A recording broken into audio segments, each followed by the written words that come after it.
খবর পড়ছি news studio YouTube চ্যানেলের পক্ষ থেকে। প্রথমে জানাবো হেডলাইন্স, তবে তার আগে এখনও পর্যন্ত যারা আমাদের চ্যানেলটিকে সাবস্ক্রাইব করেননি তারা অবশ্যই চ্যানেলটিকে সাবস্ক্রাইব করুন এবং পাশে থাকা বেল আইকনটি প্রেস করুন, যাতে সবার আগে ভিডিওটি আপনি দেখতে পারেন এবং আপনি কোথা থেকে দেখছেন সেটা অবশ্যই কমেন্টের মাধ্যমে আমাদের জানাবেন। জানাবো এখনকার বিশেষ বিশেষ সংবাদ। রাজভবনের শ্লীলতাহানির শোকজ কেন্দ্র রাজ্যকে, বক্তব্য জমা হয়নি, পদক্ষেপ সুপ্রিম কোর্টের রেজিস্ট্রারের। গভীর উদ্বেগ, ধর্মীয় সংখ্যালঘুদের উপর হামলার অভিযোগে প্রথম মুখ খুলল ইউনূসের অন্তর্বর্তী সরকার। কাণ্ডে পুনরাবৃত্তি রুখতে বড় দাবি অভিষেকের। কি বললেন তৃণমূল সাংসদ? ঢাকা ছাড়ার আগে বা পরে কোনো বিবৃতি দেননি হাসিনা। ভুয়ো খবর নাকচ করে বললেন হাসিনার পুত্র সজীব ওয়াজেদ জয়। আরজিকরের সমস্ত কর্মী ও চিকিৎসকের ছুটি বাতিল, হাসপাতাল কর্তৃপক্ষের দেওয়া হলো বিশেষ নির্দেশ। বাংলাদেশের সন্দেহে বাঙালি পরিযায়ী শ্রমিকদের মারধর, উড়িষ্যার মুখ্যমন্ত্রী মাঝিকে ফোন মমতার। 4 দাবিতে অনড় আরজিকরের আন্দোলন, গেলেন পুলিশ কমিশনার। একাধিক জড়িত তত্ত্ব নিয়েও মন্তব্য। বিহারের শিব মন্দিরে বহু ভক্তের সমাগম, আচমকা হুড়োহুড়িতে পদপিষ্ট হয়ে মৃত অন্তত 7 জন পুণ্যার্থী। আবগারি দুর্নীতি নয়, এবার অন্য মামলায় দিল্লির হাইকোর্টের নির্দেশকে চ্যালেঞ্জ করে সুপ্রিম কোর্টে যান কেজরি। আজ সোমবার তার শুনানি। আরজিকর কাণ্ডের 23 জুলাই প্রতিবাদ। আজ সোমবার কিছু পরিষেবা বন্ধ রাখার সিদ্ধান্ত চিকিৎসকদের।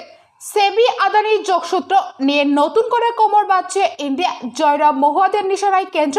বাংলাদেশের পরিস্থিতি এবং আওয়ামী লীগ সরকারকে ক্ষমতাচ্যুত করার নেপথ্যে আমেরিকা, দাবি শেখ হাসিনার। বাংলাদেশের প্রাক্তন মন্ত্রীর ব্যাংক অ্যাকাউন্ট বাজেয়াপ্ত, বিপাকে শেখ হাসিনা ঘনিষ্ঠ আওয়ামী লীগের নেতা। আর 3-4 দিনেই পরিস্থিতি স্বাভাবিক, দাবি বাংলাদেশের নয়া স্বরাষ্ট্র উপদেষ্টা শাখাওয়াতের। জানাবো এই মুহূর্তে বিশেষ বিশেষ সংবাদ। অচল অবস্থায় বিদ্ধ আরজিকর হাসপাতাল, মহিলা চিকিৎসকের ধর্ষণ ও খুনের ঘটনার প্রতিবাদে গত শুক্রবার থেকে জরুরি পরিষেবা বাদে বাকি সব ক্ষেত্রে কর্মবিরতির ডাক দিয়ে আন্দোলনে নেমেছিল জুনিয়র ডাক্তারেরা। গত শনিবার সেই অবস্থা জারি থাকার পর রবিবার আন্দোলনের ঝাঁজ আরও কিছুটা বাড়ল। 4 দফা দাবি প্রকাশ এনে এবার হাসপাতালের জরুরি পরিষেবাতেও কর্মবিরতি ঘোষণা করলেন আন্দোলনকারীরা, যার জেরে প্রশ্নের মুখে পড়েছে হাসপাতাল চিকিৎসা পরিষেবা। হাসপাতালের চিকিৎসা পরিষেবা। এই পরিস্থিতিতে রবিবার আন্দোলনকারীদের সঙ্গে বৈঠকের পর ফের স্বচ্ছ তদন্তের আশ্বাস দিয়েছেন কলকাতা পুলিশ কমিশনার সিপি বিনীত গোয়েল। সেই সঙ্গে ধর্ষণ ও খুনের ঘটনায় একাধিক ব্যক্তি জড়িত থাকার যে তথ্য ভাসছে বিভিন্ন মাধ্যমে, তা নিয়েও কমিশনের বার্তা। যদি কেউ সন্দেহ করেন ঘটনায় অন্য কেউ জড়িত থাকতে পারেন, সেটি আমরা সব রকম গুরুত্ব দিয়ে দেখব, আমাদের কিছুই আড়াল করার নেই। গতকাল রবিবার আরজিকরের আবাসিক চিকিৎসকদের সংগঠনের 4 দফা দাবি প্রকাশ করা হয়। তাদের প্রথম দাবি অভিযুক্তকে গ্রেপ্তার করা এবং তার বিরুদ্ধে যথাযথ প্রমাণের ভিত্তিতে বিচার বিভাগের তদন্ত এবং প্রাণদণ্ড দেওয়া। পাশাপাশি অভিযুক্তদের বিরুদ্ধে সিসিটিভি ফুটেজ যে প্রমাণ মিলেছে এবং ময়নাতদন্তের রিপোর্টে যা পাওয়া গিয়েছে তা আন্দোলনকারী চিকিৎসকদের প্রতিনিধিদের সবিস্তার জানতে হবে। বস্তুত পুলিশ ইতিমধ্যে এক সিভিক ভলান্টিয়ারকে গ্রেপ্তার করেছে। ধৃত বর্তমানে পুলিশ হেফাজতেই। পুলিশ সূত্রের খবর, অপহরণের কথা ধৃত স্বীকারও করেছে, যদিও এই নিয়ে পুলিশের তরফে সরাসরিভাবে কিছু বলা হয়নি। আন্দোলনকারীদের দ্বিতীয় দাবি, লিখিতভাবে ক্ষমা চেয়ে পদত্যাগ করতে হবে হাসপাতালের প্রিন্সিপাল, হাসপাতাল সুপার, বুক ও ফুসফুসের চিকিৎসা বিভাগের প্রধান এবং আরজিকর মেডিকেল কলেজের অন্তর্বর্তী থানার কর্মরত পুলিশ আধিকারিককে। ঘটনাচক্রে এর আগে সুপার সঞ্জয় বশিষ্ঠকে অপসারণ করা হয়েছে। সুপারের দায়িত্ব দেওয়া হয়েছে ডিন বুলবুল মুখোপাধ্যায়কে। আন্দোলনকারীদের বাকি দুটি দাবি হলো মৃত্যুর পরিবারের জন্য অর্থ সাহায্য করা এবং যত দ্রুত তদন্ত এগোচ্ছে তার নির্দিষ্ট সময় অন্তর আন্দোলনকারীদের জানানো। আন্দোলনকারীরা স্পষ্ট করে দেন, এই দাবি না মানা পর্যন্ত তাদের কর্মবিরতি অবস্থান বিক্ষোভ চলবে। রাজভবনের শ্লীলতাহানির মামলায় রাজ্য কেন্দ্রকে শোকজ করলে সুপ্রিম কোর্ট। ওই দুই পক্ষ বক্তব্য জানিয়েছে হলফনামা না দেওয়ায় শীর্ষ আদালতের রেজিস্ট্রারের তরফে তাদের শোকজ করা হয়েছে। গত শুক্রবার সরকারি রেজিস্ট্রারের তরফে জারি করা একটি নির্দেশে শোকজের কথা জানানো হয়, তবে সুপ্রিম কোর্টের বিচারপতিদের তরফে এমন কোনো নির্দেশ দেওয়া হয়নি। এই মামলার সঙ্গে যুক্ত এক আইনজীবীর কথায় এটি একটি স্বাভাবিক পদ্ধতি, মামলায় এর কোনো প্রভাব পড়বে না। রাজ্য ও কেন্দ্র আদালতের নির্দেশে কার্যকর করেছে, কিন্তু রাজ্য ও কেন্দ্র এই মামলার প্রেক্ষিতে নিজেদের পাল্টা বক্তব্য দিয়ে হলফনামা জমা দেয়নি বলে জানিয়েছে রেজিস্ট্রার নির্দেশনামায় তার বক্তব্য। রাজ্যের আইনজীবী এই মামলা নিয়ে অগ্রসর হলেও কাউন্টার এফিডেভিট জমা দেননি। আর ডাক মারফত কেন্দ্রের কাছে মামলার নোটিশ যাওয়ার পরেও তা কোনো হলফনামা দেননি। অন্যদিকে আজ সোমবার এই মামলাটি ওঠার কথা থাকলেও সুপ্রিম কোর্টের শুনানির তালিকায় মামলাটি স্থান পায়নি। পরবর্তী শুনানি কবে হবে তা নিয়ে স্পষ্ট কিছু জানা যায়নি। শীর্ষ আদালত সূত্রের খবর, তালিকা মেনে সোমবার শুনানি না হলেও 40 সপ্তাহে মামলাটির প্রধান বিচারপতি এজলাসে উঠতে পারে। রাজ্যপাল সিবি আনন্দ বোসের বিরুদ্ধে শ্লীলতাহানির অভিযোগ তুলে সুপ্রিম কোর্টে দ্বারস্থ হন রাজভবনের অস্থায়ী একটি মহিলা কর্মী। গত 19 জুলাই সুপ্রিম কোর্টের প্রধান বিচারপতি DY চন্দ্রচূড়, বিচারপতি JP পাটিওয়ালা ও বিচারপতি মনোজ মিশ্রের বেঞ্চে এই মামলাটির নোটিশ জারি করে। শীর্ষ আদালতের নির্দেশ মেনে মামলা যুক্ত করা হয় কেন্দ্রীয় সরকারকেও।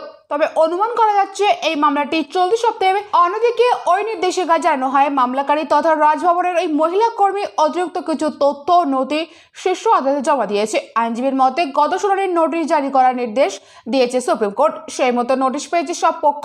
সরাসরি আদালত নির্দেশ দিয়েও কোনো হলফনামা জমা চায়নি, ফলে হলফনামার বিষয়টি এখনই বাধ্যতামূলক নয়। মামলাটি শুনানির জন্য উঠলে সব পক্ষে নিজেদের বক্তব্য জানাবেন। রেজিস্ট্রারের তরফে ওই বিষয়ে অফিস রিপোর্ট করা হয়েছে। এটি একটি স্বাভাবিক প্রক্রিয়া। শেষমেশ সব তথ্য নথি প্রধান বিচারপতির বেঞ্চের কাছে পাঠানো হয়েছে। এখানে পুরো বিষয়টি বিবেচনা করা হবে। প্রধান বিচারপতি এজলাসে উঠতে পারে।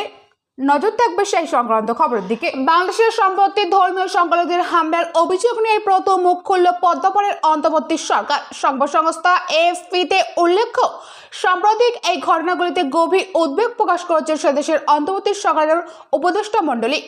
বৃহস্পতিবার বাংলাদেশের অন্তর্বর্তী সরকার গঠন হয়েছে। প্রধান উপদেষ্টা হচ্ছেন নোবেলজি অর্থনীতিবিদ মোহাম্মদ ইউনূস। সেই থেকেই এই প্রথমবারের জন্য ধর্মীয় সংখ্যালঘুদের ওপর আক্রমণ নিয়ে কোনো মন্তব্য করল বাংলাদেশের অন্তর্বর্তী সরকার। উপদেষ্টা মণ্ডলী এক সারিতে বিবৃতি জানিয়েছে, কিছু কিছু জায়গায় ধর্মীয় সংখ্যালঘুদের উপর যে হামলার অভিযোগ উঠে এসেছে সেগুলি গভীর উদ্বেগের। বিবৃতিতে আরও জানানো হয়েছে, ধর্মীয় সংখ্যালঘুদের উপর এই ধরনের হামলা যাতে ভবিষ্যতে আর না হয় তা নিশ্চিত করতে চাইছে অন্তর্বর্তী সরকার। সমাধান সূত্র বের করার জন্য সংশ্লিষ্ট সব পক্ষকে নিয়ে দ্রুত আলোচনায় বসতে চাই উপদেষ্টা মণ্ডলী। বাংলাদেশ ছেড়ে বেরিয়ে আসার আগে বা পরে কোনো বিবৃতি দেননি শেখ হাসিনা, এমনটাই দাবি করলেন তার পুত্র সজীব ওয়াজেদ জয়। সম্প্রতি হাসিনার একটি বিবৃতি সমাজ মাধ্যমে ছড়িয়ে পড়েছিল। দিল্লি থেকে হাসিনা ওই বিবৃতি দিয়েছিল বলে দাবি করা হচ্ছিল, তবে সেই খবর ভুয়ো বলে দাবি করলেন তার পুত্র। তিনি জানিয়েছেন, বিবৃতি না দেওয়ার বিষয়টি মায়ের সঙ্গে কথা বলেই নিশ্চিত করেছেন তিনি। হাসিনার যে বিবৃতি সমাজ মাধ্যমে ঘুরছিল সেই বিবৃতি অনুযায়ী বাংলাদেশের বর্তমানে পরিস্থিতি আওয়ামী লীগ সরকারের পতনের নেপথ্যে আমেরিকার হাত রয়েছে বলে হাসিনা দাবি করছেন। বেশ কিছু সংবাদ মাধ্যমেও সেই বিবৃতি প্রকাশ হয়েছে, কিন্তু বিবৃতি আদেও ভুয়ো বলে জানিয়েছেন হাসিনা পুত্র। তিনি এক্স হ্যান্ডেলে লিখেছেন, আমার মায়ের বিদায়ী বক্তব্য হিসাবে একটি সংবাদপত্রে যে বিবৃতি প্রকাশিত হয়েছে তা সম্পূর্ণ ভুয়ো এবং সাজানো। মায়ের সঙ্গে এইমাত্র কথা বললাম। ঢাকা ছাড়ার আগে বা পরে কোনো বিবৃতি দেননি তিনি। উল্লেখ্য, গত সোমবার বাংলাদেশের প্রধানমন্ত্রীর পদ থেকে ইস্তফা দেননি হাসিনা। তারপর তিনি দেশ ছেড়ে ভারতে চলে আসেন। আপাতত দিল্লিতে গোপন আস্তানে রয়েছেন তিনি। ভারত সরকার জানিয়েছে, ভবিষ্যৎ নিয়ে পরবর্তী সিদ্ধান্ত না নেওয়া পর্যন্ত হাসিনা ভারতে থাকতে পারেন। ভারত সরকার তাকে সেই সময় দিয়েছে। আপাতত তিনি মানসিকভাবে বিধ্বস্ত, সেই কারণে ভাবনা চিন্তা করার সময় দেওয়া হয়েছে বলে সংসদ জানান ভারতের বিদেশমন্ত্রী এস জয়শঙ্কর। হাসিনার পরবর্তী গন্তব্য নিয়ে নানা জল্পনা তৈরি হয়েছে। সূত্রের দাবি তিনি লন্ডনে যেতে চাইছেন, কিন্তু ব্রিটেন থেকে তাকে আশ্রয় দেওয়ার বিষয়ে সবুজ সংকেত মেলেনি। অন্য কোনো দেশে তিনি যাবেন কিনা তা নিয়েও জল্পনা রয়েছে। এই পরিস্থিতি হাসিনার পুত্র জানান, বাংলাদেশের গণতন্ত্র পুনঃপ্রতিষ্ঠিত হলে হাসিনা আবারও দেশে ফিরবেন। তিনি নিজেও সক্রিয়ভাবে রাজনীতিতে যোগ দেবেন বলে জানান। হাসিনা কোনো দেশের কাছে রাজনৈতিক আশ্রয় চাননি বলে দাবি করছেন তার পুত্র। হাসিনার পুত্র কর্মসূত্রে আমেরিকায় থাকেন। বোন রেহানার সঙ্গে দেশ ছেড়েছিলেন হাসিনা। রেহানা ব্রিটেন নাগরিক এবং তার কন্যা টিউলিপ ব্রিটেনের ক্ষমতাসীন লেবার পার্টির সাংসদ। তাই হাসিনার লন্ডনে যাওয়ার সম্ভাবনা রয়েছে বলে মনে করছেন অনেকেই। তবে এখনও আনুষ্ঠানিকভাবে এই বিষয়ে কিছু জানা যায়নি। নজর থাকবে সেই সংক্রান্ত খবরের দিকে। এই ছিল বিস্তারিত সংবাদ। পরবর্তী বিশেষ খবর পেতে আমাদের চ্যানেলটিকে সাবস্ক্রাইব করুন এবং পাশে থাকা বেল আইকনটি প্রেস করুন, যাতে সবার আগে ভিডিওটি আপনি দেখতে পারেন। এবং ভিডিওটি ভালো লাগলে অবশ্যই লাইক, কমেন্ট, শেয়ার করবেন। আর আপনি যদি ফেসবুক থেকে দেখে থাকেন তাহলে অবশ্যই পেজটিকে ফলো করবেন। Thank you friends, thank you for watching.